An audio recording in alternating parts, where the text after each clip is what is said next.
나이 든 남자 갖고 노니까 재밌어? 대박.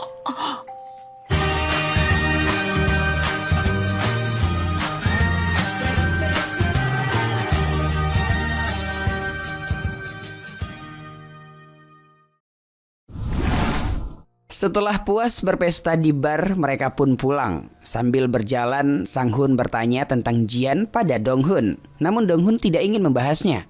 Tentu saja pembicaraan ini didengar juga oleh Jian yang masih menyadap HP Dong Hun.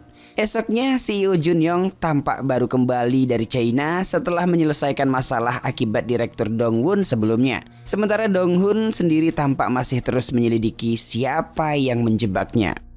Kembali ke tempat kerja Sang Hun dan Ki Hun. Tampak wanita di kamar 401 dilabrak oleh tetangganya yang marah karena wanita itu terus muntah sembarangan setiap hari. Ki Hun yang sedang membersihkan muntahan melirik wanita itu. Saat akan pulang, Ki Hun memencet bel kamar 401. Ia memberikan kartu nama dan meminta wanita itu menghubunginya jika muntah agar tidak dimarahi tetangganya lagi. Rupanya mereka saling mengenal. Pulang kerja, Dong Hun bertemu dengan mantan direktur Dong Won. Lalu Dong Hun bercerita mengenai alasannya tidak menyukai CEO Jun Yong. Dong Hun mengenang musim semi tahun lalu, tiba-tiba Jun Yong biasanya dingin berpapasan dengannya lalu bersikap ramah dan tersenyum. Saat itu Dong Hun mendapat firasat bahwa Jun Yong telah melakukan sesuatu hal yang buruk padanya. Hanya saja dia tidak tahu apa itu. Sejak itulah Dong Hun membencinya. Mendengar itu, Dong Won bingung bagaimana mungkin Dong Hun membenci seseorang karena tiba-tiba bersikap ramah. Kemudian Dong Won mengeluarkan secari kertas dan memberikannya pada Dong Hun. Dia berkata bahwa kertas itu berisi riwayat panggilan Jun Yong dan mempersilahkan Dong Hun menyelidikinya. Pembicaraan itu pun disadap dan didengar Jian sehingga Jian langsung menghubungi Jun Yong dan menunjukkan rekaman pembicaraan Dong Hun yang akan menyelidiki Jun Yong. Lalu Jian juga mengirimkan rekaman itu ke tim keamanan perusahaan untuk membuat skandal. Bawahan yang diam-diam menyelidiki dan ingin menjatuhkan CEO perusahaannya sendiri. Setelah itu, Jian pulang dan terkejut melihat neneknya yang tidur di samping jendela. Lalu menegurnya karena Jian khawatir nenek masuk angin. Namun sang nenek mengatakan bahwa dirinya ingin melihat bulan. Namun bulan tidak nampak meskipun dia telah merapat ke jendela. Mendengar itu, Jian bergegas pergi ke swalayan dan belanja. Tujuannya, satu, dia ingin meminjam troli swalayan. Saat bergegas kabur membawa troli, Jian tertabrak sepeda hingga terjatuh dan menarik perhatian Dong Hun yang sedang lewat. Jian yang terburu-buru tampak tidak peduli dan bergegas pergi, sehingga satu barang tertinggal. Melihat itu Dong Hun mencoba memanggil dan mengejarnya, namun dia tidak mendengar. Dong Hun mencoba terus mengikutinya, namun kehilangan jejak. Beberapa saat kemudian, Dong Hun mendengar suara berisik. Rupanya itu adalah Jian yang sedang membawa neneknya di dalam troli. Jian terkejut Dong Hun tiba-tiba muncul dan berusaha untuk menghindar. Namun ia justru hampir terjatuh sehingga Dong Hun menolongnya. Setelah itu Jian pergi membawa nenek untuk melihat bulan bersama, meninggalkan Dong Hun sendiri. Nenek tampak sangat bahagia. Sudah lama nenek tidak pergi keluar rumah. Nenek kemudian bertanya, siapa orang tadi? Nenek juga berkata bahwa orang itu tampak baik. Jian lantas menyahut, sangat mudah bagi orang-orang yang memiliki uang untuk menjadi orang baik. Setelah puas melihat bulan, Jian kembali nampak Dong Hun masih menunggunya. Dong Hun lalu membantu Jian dengan menggendong nenek ke atas sehingga dia tidak perlu bersusah payah membawa dengan troli. Melihat itu, Jian tampak tersentuh hatinya yang keras perlahan luruh. Setelah membantu nenek, Dong Hun pamit. Sebelum pergi, Dong Hun berkata bahwa Jian adalah cucu yang berbakti. Jian tampak terkejut, tidak ada satu orang pun yang pernah memujinya demikian. Esoknya di kantor Sang Hun dan Ki Hun, mereka didatangi wanita pemilik kamar 401. Rupanya wanita itu adalah aktris yang dulu bekerja sama dengan Ki Hun dan membuat karir Ki Hun sebagai sutradara hancur karena aktingnya yang sangat buruk. Tanpa diduga wanita itu datang menemui Ki Hun dan menyapanya. Namun Ki Hun terlihat dingin dan tidak bahagia. Sebaliknya wanita itu justru terlihat sangat menyukai Ki Hun. Malamnya di kantor Dong-hun, para pekerja nampak akan pergi makan bersama. Lalu Dong-hun yang melihat Jian memanggilnya dan mengajaknya untuk ikut. Di tempat makan, Jian tampak menyendiri tanpa berinteraksi dengan siapapun. Beberapa saat kemudian CEO datang, lalu Dong-hun diminta untuk mendatangi dan menyapanya. Semua tim Dong-hun tampak kesal melihat Dong-hun diperlakukan seenaknya dan terpaksa menurut. 뭐해? 대표님 장 비었잖아. Saat CEO hendak pergi, terjadi keributan di mana seorang tim Dong-hun yang mabuk meminta CEO untuk bersikap lebih sopan pada Dong-hun yang merupakan seniornya dan membuat CEO Jun-young tampak kesal. Dong-hun lantas mengajaknya berbicara berdua dan menegurnya. Sementara di dalam, Jian bersama tim Dong-hun lainnya yang juga mabuk, tim Dong-hun itu meracau dan menyalahkan Dong-hun yang menurutnya lemah. Mendengar itu, Jian menamparnya lalu pergi. Tampaknya Jian mulai bersimpati pada Dong-hun yang diremehkan bahkan oleh bawahannya sendiri. Esok paginya saat sarapan, Dong-hun memberitahu istrinya Yoon-hee mengenai kedua saudaranya yang kini menjadi pekerja kebersihan. Yoon-hee lalu membujuk Dong-hun kembali untuk membuka usaha dan keluar dari perusahaan. Tentu saja ini sebenarnya adalah usahanya untuk melancarkan hubungan gelapnya dengan Jun-young. Namun Dong-hun menolak dengan alasan membuka usaha itu bukanlah hal yang mudah dan sangat beresiko serta membutuhkan modal yang besar. Di kantor waktu berjalan sangat cepat. Saat semua orang telah pulang, Dong-hun tampak membuka lembaran riwayat panggilan yang diberikan Dong-won beberapa hari lalu dan mulai mencoba menyelidikinya. Dong-hun mengecek satu persatu nomor yang tertulis. Sementara itu Ki-hun tampak didatangi kembali oleh wanita yang bernama Choi-yura. Di bar Jung-hee, wanita itu mengungkapkan perasaannya yang bersyukur karena hidup sutradara Ki-hun rupanya lebih hancur dari hidupnya. Rupanya Yura juga menyalahkan Ki-hun atas kegagalan karir aktingnya. Sementara itu, Dong-hun menemukan sesuatu pada riwayat panggilan CEO Jun-young, di mana ada sebuah nomor yang tidak bisa dihubungi olehnya. Padahal nomor itu cukup rutin menghubungi CEO Jun-young. Hingga esok harinya, Dong-hun tampak masih memikirkan nomor yang tidak dapat dihubunginya tersebut. Melihat itu, Jian membantunya dengan mengatakan bahwa nomor itu adalah nomor telepon umum karena dapat menghubungi, namun tidak dapat dihubungi. Dong-hun pun segera mencari tahu lokasi telepon umum tersebut dan menemukannya.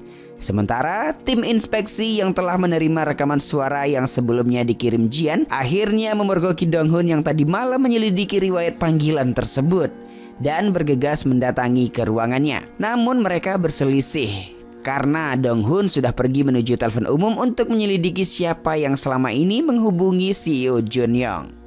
Namun saat sampai, betapa terkejutnya Dong-hun yang justru bertemu dengan istrinya Yoon-hee. Akankah Dong-hun mengetahui perselingkuhan istrinya? Dong-hun kemudian mendatangi istrinya dan pergi ke restoran di dekat telepon umum itu. Dong-hun tiba-tiba mengingat uang suap 50 juta itu dan istrinya yang tiba-tiba memintanya untuk berhenti bekerja.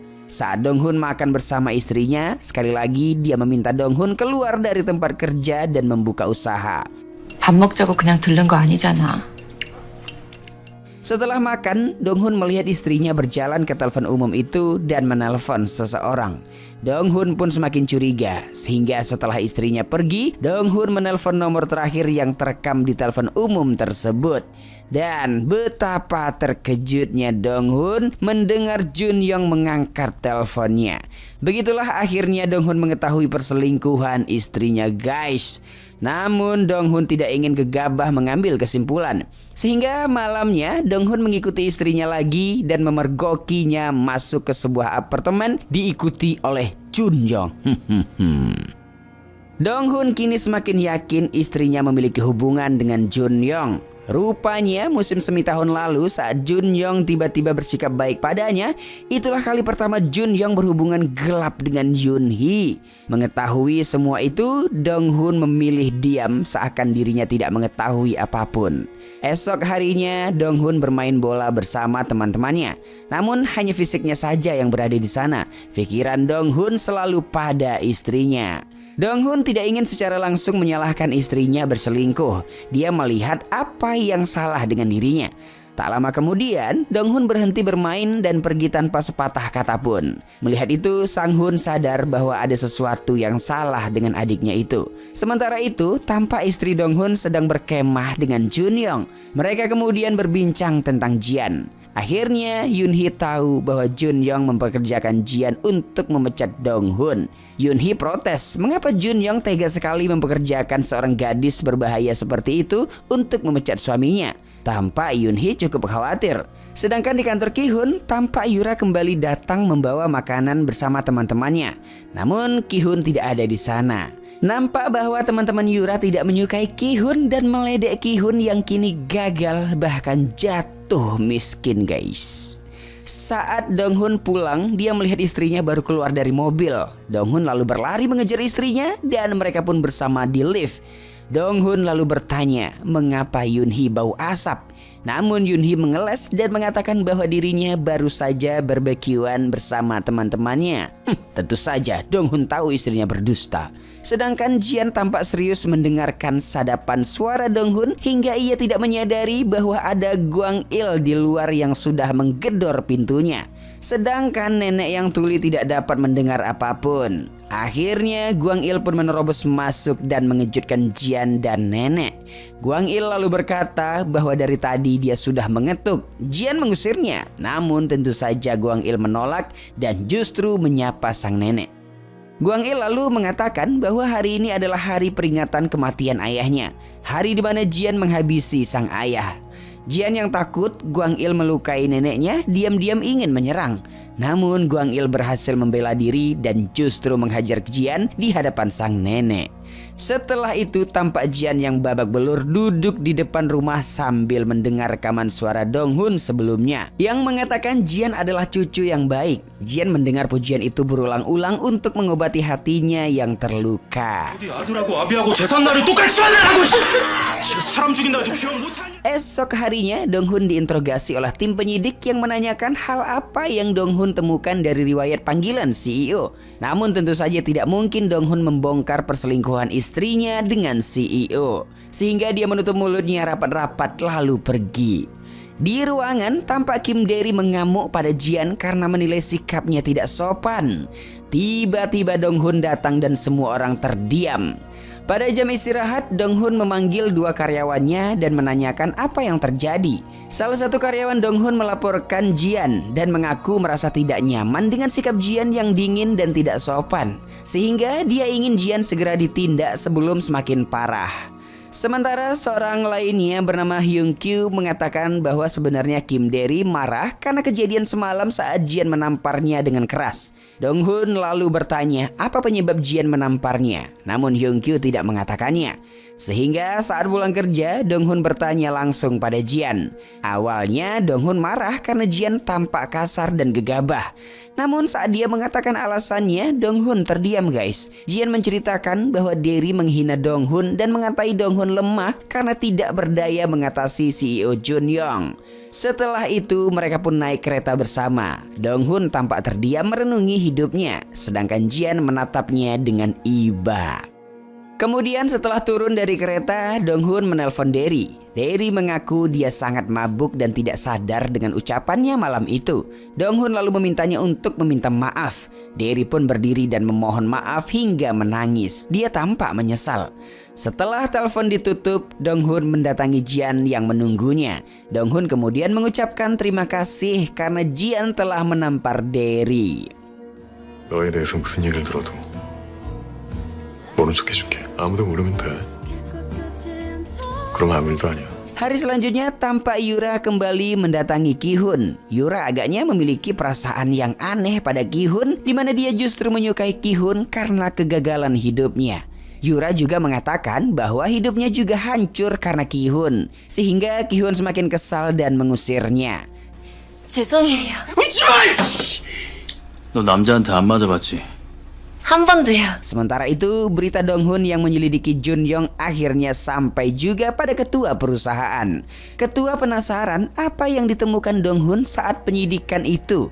Mengetahui ketua datang, CEO Jun-young berlari menyambutnya. Namun ketua sedikit mengacuhkannya.